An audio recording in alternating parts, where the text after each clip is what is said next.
there's the candle at both ends, and there's that burnout. I did that 4 years ago. I ended up with Ramsey-Hunt syndrome, and that was not easy coming back from. So, but you did, and that to me is everything. We all fall down. Why do we fall? And he says, listen, D, we can't let you manage anymore. And I go, why? What's the matter? What did I do wrong? He goes, really? Nothing. It's not your fault. I go, well, if it's not my fault, we can fix it. To me, I was going to be playing defensive end for the Dallas Cowboys. That was the end of the story. I saw it, like I envisioned it as a kid, and then I walked out and got hit by that car.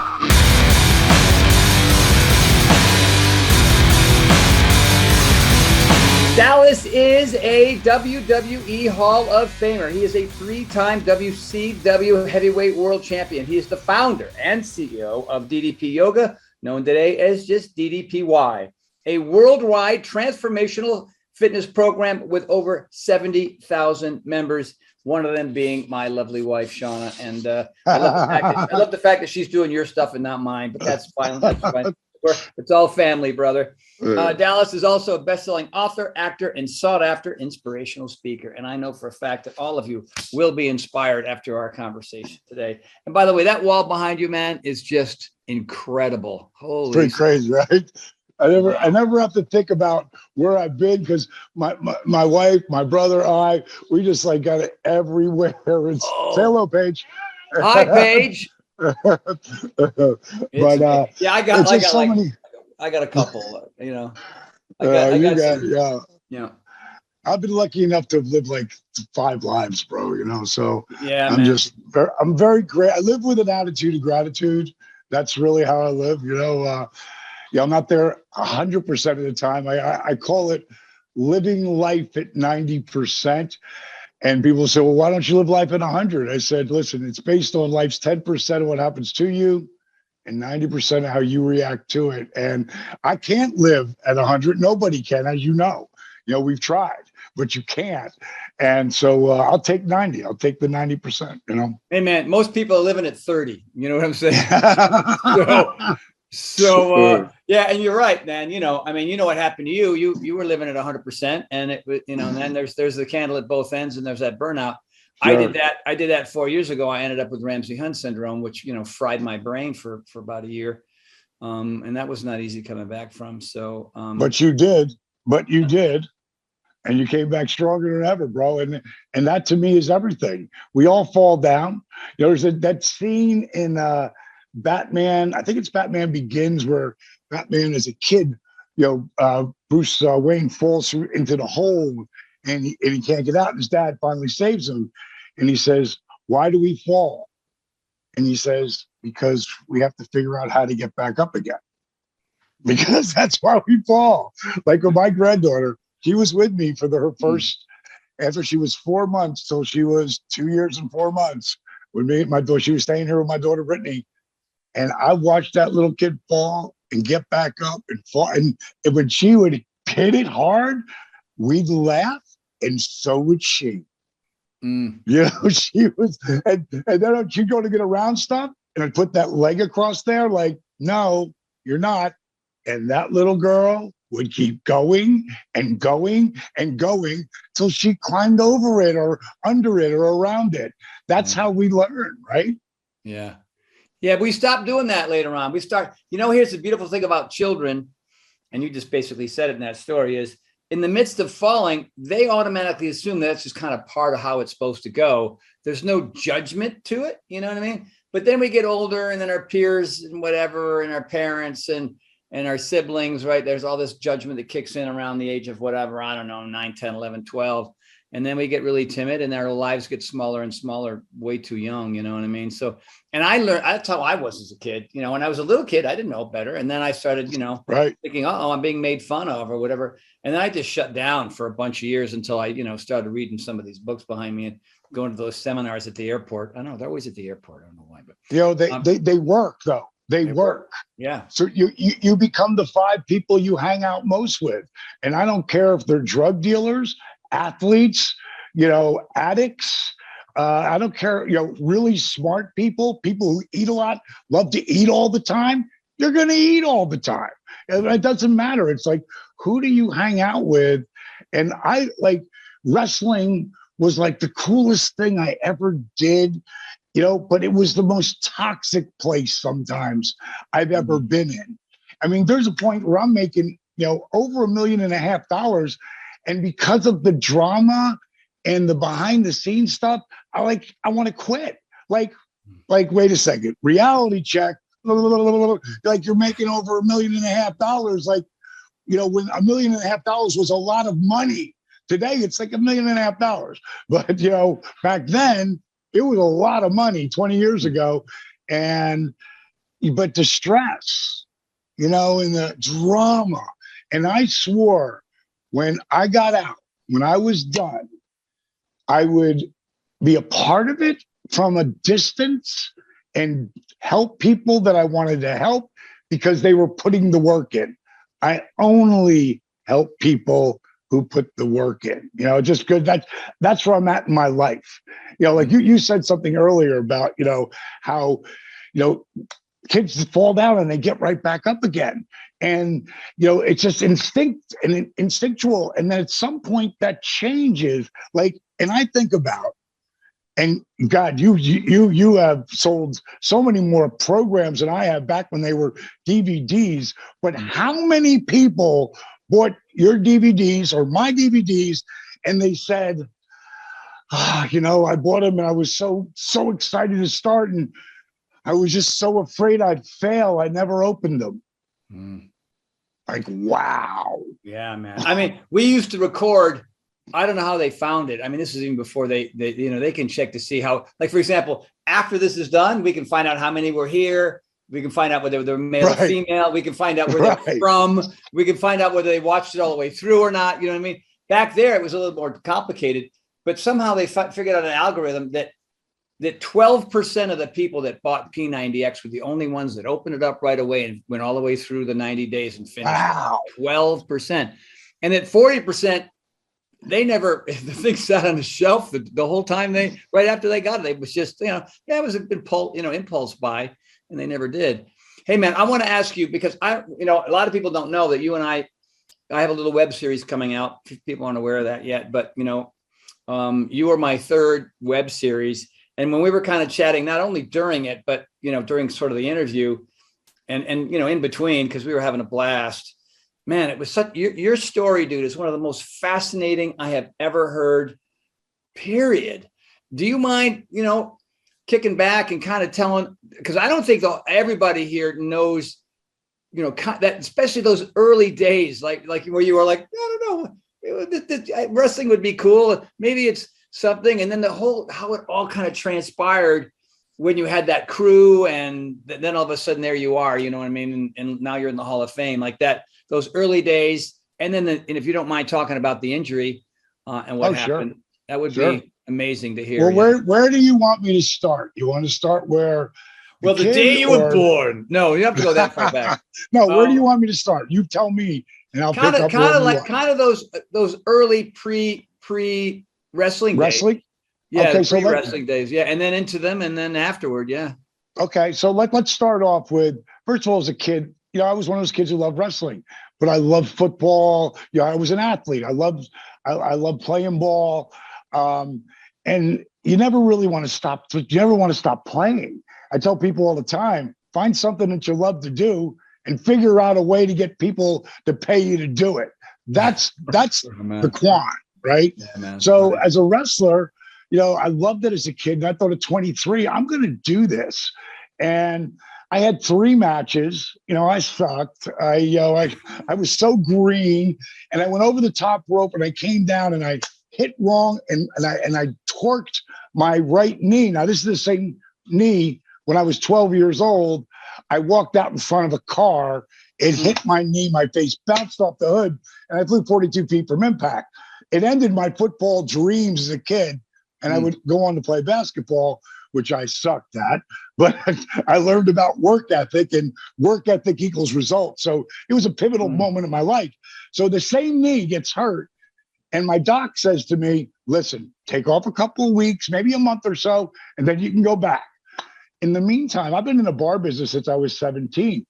I'm like, well, hell, I've got plenty to do, and I got an opportunity to run this little rock and roll bar. And I had so much fun. I've been in the bar business since I was 17. I'd done everything but manage. And it's this little rock and roll bar, bands on Wednesdays and the weekends. And I kind of got lost in the booze and the party and the fun. And I stopped paying attention. This is 1979, 1980. And then at some point, WrestleMania comes around, and it's so spectacular that I knew, and this is a lesson to everyone who follows a dream. If you get pulled off, you got to get back to it as fast as possible if you hope to get there. And I was so mad at myself for not paying the dues and staying focused. I stopped watching wrestling and I just let it go. And then it got into the mid 80s. Now I'm running a huge club in Fort Myers, Florida. And I was flicking the channels and I come across wrestling and I see this guy come through the curtain. He's got a bag over his shoulder, got a long Fu Manchu, long hair. It's Jake the Snake Roberts. And I'm like, who is this guy? He seemed so real. And when wrestling works, like when it works, it blurs the lines. You don't know what's real or what's not, especially in the 80s. This is the first, before they came out with like wrestling's predetermined, you know, and they did that for tax reasons, like not having to, not so much tax, but for Vince McMahon did it because of WrestleMania, and the commissions, like the boxing and wrestling commission took their percentage and they figured we're not real. We're predetermined. It's not a real fight. It's a show. And they ended up like, too bad, you're paying anyway. So it came out and I'm watching Jake. This is before that. And I'm watching him in the ring and I'm like, man, his stuff looks so real. I can't see through it. Wow. And then I watched him cut a promo and it was so real. I was like, did I miss something? Like, I know this is what we call a work. Like, it's predetermined. Did I miss something? Is his stuff real? Like, it looked that good. And it sucked me back in as a fan. And then one night, see, if you worked Miami for the WWF and then you worked Tampa, that's 300 miles. Well, right in the middle is Fort Myers. One night, Jake Roberts walks into my club. And I'm like, I'm in the back in the office and I catch it on the camera. And I look at the camera, I'm like, no way, because I'm a huge fan now. So, and really guys who are really great in the business start as fans. They love it. They get connected to it. So the club's so packed. It's like a Saturday night. I run around the outside of the club. I run in the front door. I go, Judy, did a guy walk in here look like Jake the Snake Roberts? She's like, yeah, everybody thinks it's him. So I go like, boom, into the club. I see him and I slow down because you can't get all fanboy on Jake Roberts. Right. And I finally moved my way over to him and I'm like, hey, man, you Jake the Snake? Who wants to know? Oh, I said, the guy who runs this place. He goes, yes, what can I do for you? I said, what are we drinking? And we had a great time. He would end up telling other wrestlers about it. Because again, every 4 months you went to Miami to Tampa or Tampa to Miami. So guys started rolling over. Next time I got the $1 Million Man, Ted DiBiase. These are the reason why I have these pictures here.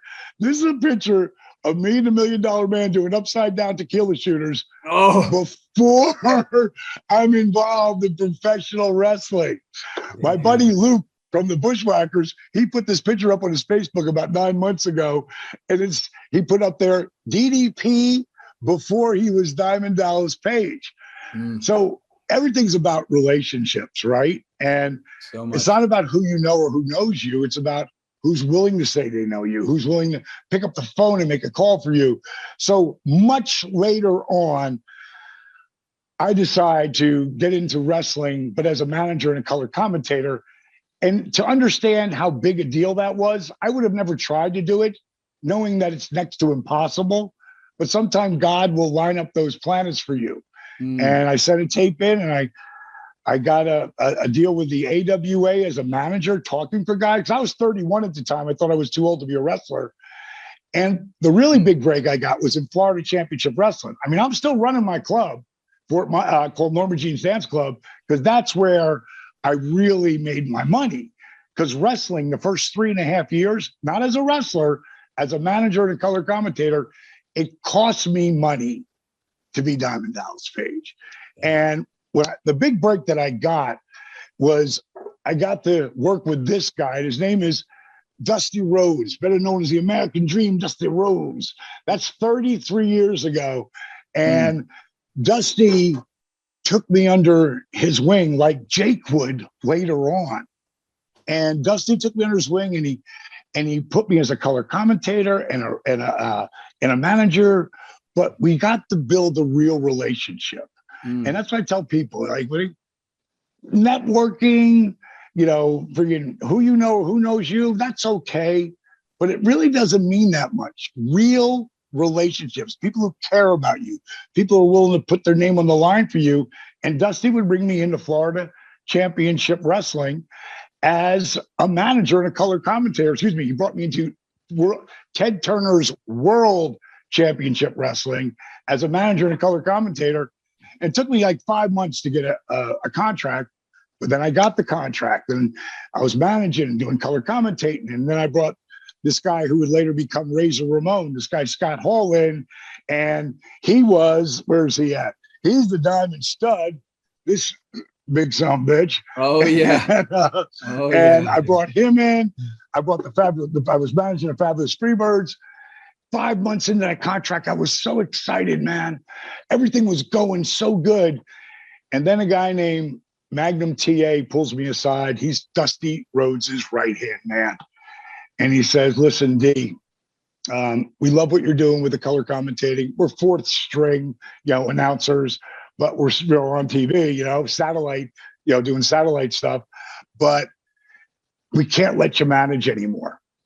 And I go, why? What's the matter? What did I do wrong? He goes, really? Nothing. He goes, it's not your fault.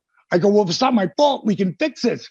He goes, not really. He goes, it's the hair, the clothes, the bling, the diamond dolls. I look like that guy. Yeah. He's like, you're taking all the attention away from the wrestlers while they're out there. It's not your fault. I'm like, Magnum, are you telling me I'm too over the top for professional wrestling? So bottom line is, he said, it's not your fault. He said, what we should have done is put you in a pair of tights and boots and see if you can do this. Tony, I was 35 and a half. I had 7 months left of my contract. And I was like, I never got into this business or tried to get into this business to be a manager or a color commentator. I wanted to be one of the boys. That's what they call us. The wrestlers, it's our nickname. It's the boys. I wanted to be one of the boys. And I would later go down that power plant, and I would, it's a warehouse. It's got 5 rings in it. It's the middle of winter. And even in Atlanta, it's cold in the middle of the winter, especially in that ring. And I can't tell you how many times my body hit that mat at 35 and a half. And I thought to myself, man, this fake stuff hurts like hell. It was so unnatural, because as a wrestler, you have to learn something that's completely unnatural. If you're going to fall, you're going to reach back to grab something. No. You're going to fall. You fall flat on your back from your shoulders to your glutes. You're trying to stamp your feet so you can absorb as much impact in the fall. And it's so unnatural. So, I mean, I tweaked I was icing my body, my knees and my back from day one. No one iced their body for 5 years. When I was 40, when my career took off, which was in 1996, that's when they brought in trainers. Wow. They had finally, because we were making so much money as a company, they brought in trainers to keep everybody healthier. No one iced their body except for me, until the trainer said, no, ice your shoulder. No, ice your back, ice your knees, you're injured. I did it from the get-go because I understood about inflammation. Now, starting at 35 and a half, mentally hitting that mat, the discipline to go through the punishment, it took a lot. It took, it was all about the story I told myself. And I was going to get through that. And 35 on beating up my body, it was so challenging. But the positive side of being 35 and a half was I was way smarter than I would have been at 25 and a half. And I would have done stupid things. Like a lot of these kids today, when I watch them wrestle, they're so much better athletes than we were. And they are doing more depth-defying moves that I honestly don't know how every single night someone doesn't break their neck. It's funny. I was going to ask you that, man. Like I see the progression too. And, I watch it and I think, it's always been really entertaining because the characters that were built and and the bling and just the theater of it was always spectacular. You know what I mean? But now I see things like, I don't even know how that's physically possible. I don't either. And knowing I've had 3 friends of mine break their neck, one wasn't a close friend, but a friend, he's in a wheelchair and been a quadriplegic the whole time. Just one though. I've had at least 20 of my friends, maybe more, break their neck. I've had 2 of them after they broke their neck. This is in the last 3 years, and came here to work with me as soon as they got done with the rehab from the neck. Because it's all about strengthening all that inner core that my program really is focused on, all the little muscles. And so they come here. So I've had at least probably 20 to 25, maybe even 30 guys break their necks, get the rods put in there, get all the screws and bolts, and then go back and do it at probably almost the same level, smarter, but the same level. So I really don't know, but I know the physics. And I know I turned 66 last month, and I know all the things I've been doing for my body. Like when I wake up in the morning, the first thing I do, if I don't spend some time with my wife, is I go right downstairs to my hyperbaric chamber. And my hyperbaric chamber is 15 PSI, which means I am 40 feet plus below sea level. And I go in there and I'll work on a speaking presentation I'm going to do. I'll work on Espanol. I'll be doing something that's constantly working my brain. The thing that's amazing about those hyperbaric chambers, when you get the 12 PSI up, now the oxygen's coming into your brain. And now you can heal your brain. There's probably the best wrestler in the world right now is a guy named Bryan Danielson. And he's with a company called the AEW, which is on TNT and TBS. And this kid is unbelievable athlete. He's a great promo. He's a great storyteller in the ring. He goes 60 minutes, and I mean 60 minutes hard way. And at the height of his career, I think he was like 31. He was a WWE champion at the time. They made him retire because he had too many concussions. So what he did, he still kept being a character on TV, but 5 days a week when he was home, he would go to a hyperbaric chamber place near him, and he'd be in there for an hour and a half in the morning and an hour and a half at night. And 2.5 years later, he was back at WrestleMania. Wow, now it's 3 years. Crazy. All the black spots had dissipated. And I knew as soon as I heard he was back, I saw him at Mania. I walked up to him, I go, hyperbaric chamber, right? He's like, absolutely. And he was doing 30 PSI. Good. Interesting though, too, because a lot of football players are learning the same thing, and soccer players, because when you head a soccer ball, it doesn't feel like it's much, but over and over and over again. Joe Namath is a perfect example. He was having some serious cognitive issues and he was drinking, right? So he had the alcohol, which was doing his damage. And then just from playing football, and, people are like, oh, poor Joe Namath. Same thing, dude. It was an hour and a half in the morning, an hour and a half at night. And now you see me in these commercials, man. He is sharp as a friggin' tack. I mean, he's a speed talker. He's so articulate and so good. And that's what I noticed about you, man, the day I met you. I mean, I'm thinking to myself, I did my research. I saw how many knocks that you had, and I know about your history and everything else. Right? It's like, man. And the thing is, that's kind of, I'm here to pat you on the back and tell you how awesome you are. But coming out of a career like that, a lot of guys, they lose their shirt, right? They're living in a van down by the river, or they're homeless, Right. or they're so damaged that there's, they're dying way before their time. Is that you have continued to pursue a level of excellence just in a new field. You know what I mean? And, I met you and I thought, this guy's like, you're just an incredible guy. Just the way how you're inspired. The fact that you do the bear, I'm going to say the Dynamic resistance. Oh, yeah. Hyperbaric chamber. Hyperbaric chamber and the resistance, and, discovering yoga the way you have, altering it so that it's more palatable for more people who would never do yoga in a million years. You and I were the same thing. You did it because, hey man, there's nothing left. I have to do this. For me, it was just pretty girls in the room. I hated it when I was in there. What I'm saying? But you said something powerful. You said something powerful because, dude, I was a big fan for you. And I was super excited when my buddy Marlon said, hey man, Tony Horton wants to have you on his show. I go, I'm there. Like, we have respect for the guys who are in our business who walk the talk.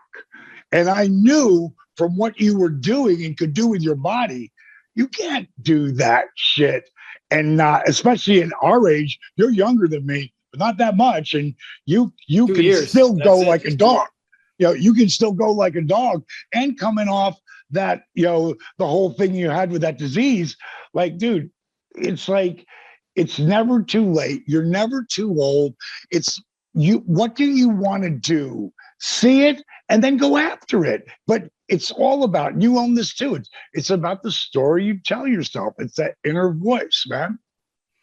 No, that's everything, man. It's funny because you at a young age, it seemed to me, at least knowing your story as I know it, you were, if you were ambitious from the get-go, like, I'm going to run a bar. I'm going to be a manager. I'm going to do color commentary. All right, I'm 35 and a half. Time to start wrestling. You know what I mean? Okay, I got seriously injured. All right, well, whatever. Like you're. I don't know if you've always been that way, but it seems to me that you've been a natural solution finder.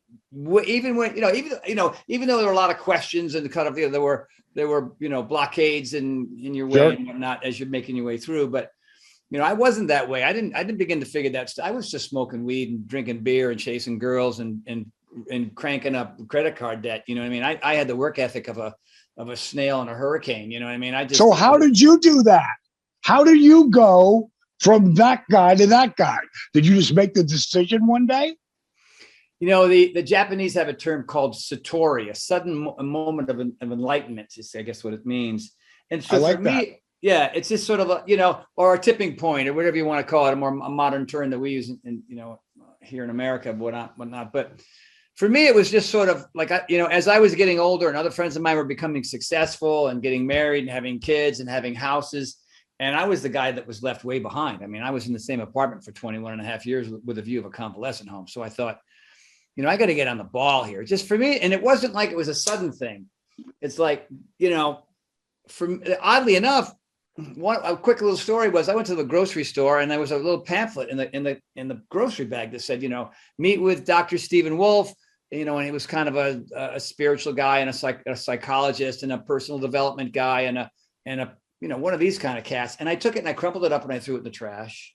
And is there any reason why I sat there in my kitchen and I said, reach into the trash, pull the damn thing out and take a better look at this thing. And then 2 days later, I went to his kind of free seminar and I studied with the guy for a year. And I repeated that, through books, through seminars, through mentors and teachers and coaches multiple times. And so very slowly, and I was like about a 10-year time frame, I started to sort of eradicate the things that weren't serving me anymore and starting to incorporate the things that were. And, I went from having no work ethic to, almost to the point of, working too hard at some point. That's when I got sick. But, and then now, and then the impact that I've had and the impact that you're having on people is sort of the next phase. Like, you're into the next phase. And, now I'm on Tonal and now I have the Power of 4 and, I have my own supplement line and whatnot, which is, just amazing. Most guys our age are no longer relevant, man. We are part of ancient history. And one of the reasons why I wanted to have you on is because you're such an inspiration. And a lot of my fans, like your fans, are not kids.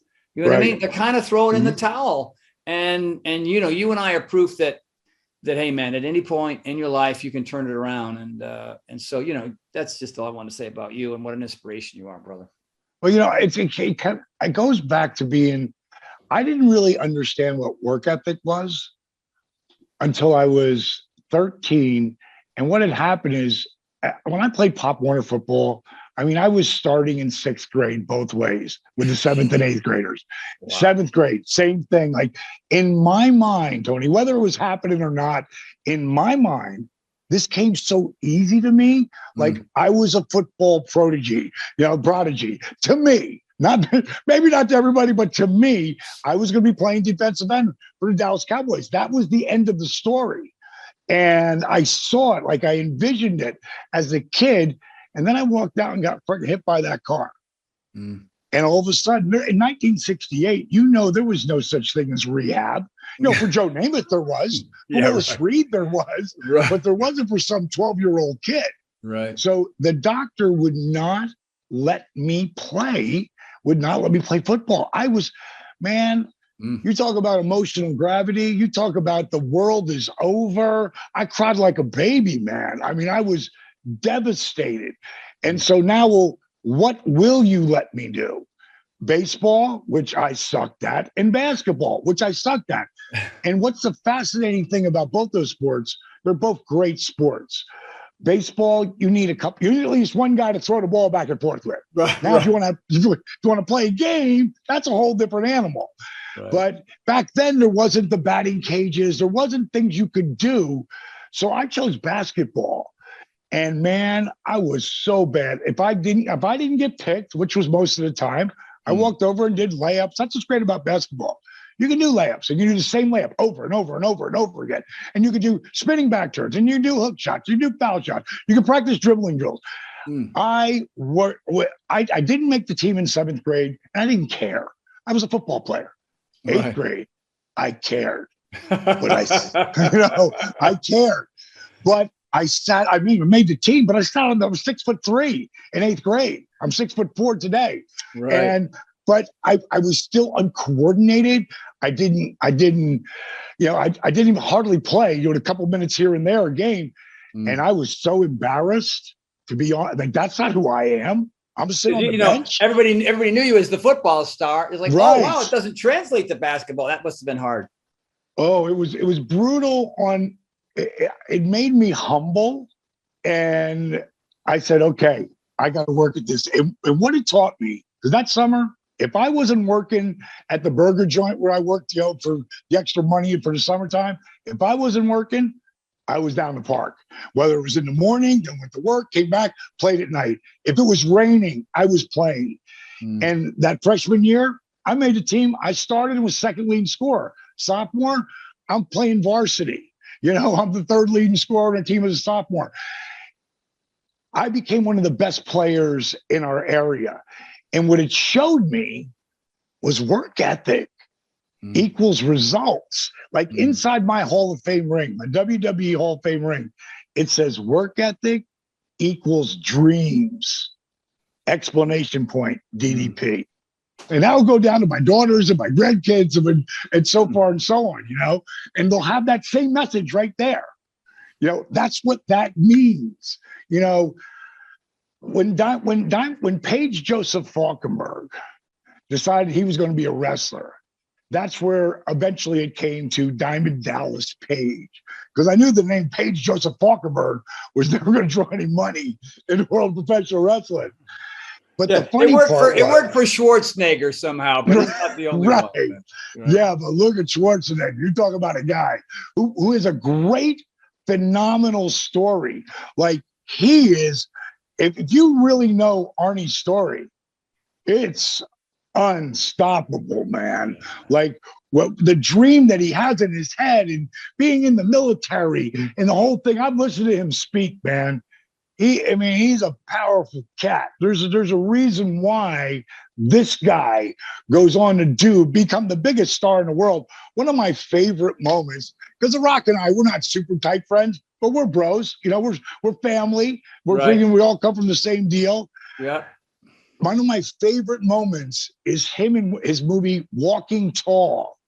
And as Rock's got the big stick and he's walking in the bar ready to kick some ass, Arnie's walking out smoking a cigar. Like the passing of the torch. Yes. You know, the biggest star in the world is one of my boys. That's and has been for a long time, and he'll go on to be an ace producer. I mean, that's the one guy I honest to God believe could run for as an independent. I know he supported Biden when he was doing the thing, but if he ran as an independent, I think he would win. I think right. just because of his, there's no color, there's no distinction, he's bigger than life. And ain't nobody got that work ethic. Like I was in my time known as the hardest working guy in wrestling, but in show business, there ain't nobody outworking that cat. No, sir. Nobody. No, sir. You know, it's interesting. We have a lot in common, but the one thing that we don't have in common is when we figured out the work ethic thing. For me, It was in my late 30s, early 40s. I mean, I was really late to the game, but then, you know, you ran into some obstacles, obviously, when you got hit by the car. That's a literal obstacle that ran into you. But, you know, those ups and downs, they happen to all of us. And, you know, how hard are you willing to work to kind of come back from those types of things? And I think those types of things are super important because a lot of people don't have those kind of major issues. You know, they don't have, you know, like your life changed dramatically. And then when you got injured wrestling, it changed dramatically again. But you always, you know, it's like water through a stream, man. There's all those rocks and obstacles and logs and stuff, but the water just keeps making its way. It doesn't even question that it's going to keep going downstream. But a lot like the old, I wrote about it in my book, you know, row your boat gently down the stream. Life is but a dream. And that's like a metaphor for our lives. You know, a lot of people are, you know, not rowing. Rowing is, I always perceived it as sort of your raison d'etre, or your reason for being, or your reason why, or your purpose, or your job, or whatever it is, right? And then I like the fact that it's just done gently, right? You're just kind of, you know, you're making altering, but a lot of people are like swimming upstream, you know what I mean? And life is the opposite of a dream because they're working so freaking hard and they don't need to be, you know, so that's sort of the, you know, the difference between some people who struggle for a long time and other people who can kind of get through those obstacles and continue. Oh, you know, I still did. I mean, I understood it. I didn't apply it all the time. And I don't think I really understood it until I really started to wrestle the second time. Like not when I was 23 in 1979. In 1990, 91 or 90, I guess it was, when I got in the ring and started to train to be a professional wrestler. I mean, everybody thought I was crazy. You know, they were like, you're gonna what? And going down that power plant, WWE has a place called the Performance Center down in Orlando. And it's like a combine camp. I mean, greatest athletes in the world are there. It was different where I started. They beat the hell out of me. Like, oh, you want to be, the manager, color commentator wants to be a wrestler now. Well, let's show them just how tough, you know. And if I wasn't in the bar business all those years, throwing guys out and all that stuff, you know, it might have hit me a little different, you know, but it didn't. I mean, it was like, you know, I lived that life, you know, where it was real. And sometimes you were fighting for your life. But, you know, not most times, but sometimes. And, you know, starting out, man, it was really hard. And I just started to get some headway. I'm 9 months in and I'm finally like doing, you know, getting somewhere people are looking at me, and I tear my rotator cuff. And new guy comes in to run the company. I'm gone. So it looks like I got there and then it's gone again. So the real story is, and I'll say this over and over again, sometimes, and for me particularly, when it's looked like it's the worst thing that ever happened to me, it turns out to be the best. Go back to getting hit by the car. It taught me work ethic. And I say I didn't understand that then. I just knew I was getting better. I understood it later so I could tell this story. Then when I tear my rotator cuff, if I would have stayed there, I would have been a guy that got beat all the time, because that's the spot you came in at. They don't see you're ever going to get it. You're 35, you're 36 years old, you're done. And back to where I met Jake in the club. This is about, there's sometimes God will put people in your way. And I believe that's with me and you, like I've always respected everything you've done. I remember telling you that when I first started, when it was yoga for regular guys, and I was starting to try to do this, someone had showed me your early one, not the P90X, the one you did before that. Right? Yeah. What was that Power called? 90, called Power 90. Power 90. Right. Yeah. And they were showing me. So that was my first introduction to you. Wow. And then I see you later and I'm like, wow. And to know your history of you being, and I'm a late bloomer, but you're a late bloomer. And for you to figure out the body and the mechanics and all the stuff that you did, and you just didn't say, this is how hard I can make it, or I can make it this hard, or I can make it where anybody pretty much can do it, and they had to have heart and work ethic and drive. And out of those 88% who never opened up the DVDs, probably 80% of them could have all done it. They just didn't believe, and they were afraid. Like, don't be afraid. If you say you can or you say you can't, you're right. You know this by doing any kind of yoga.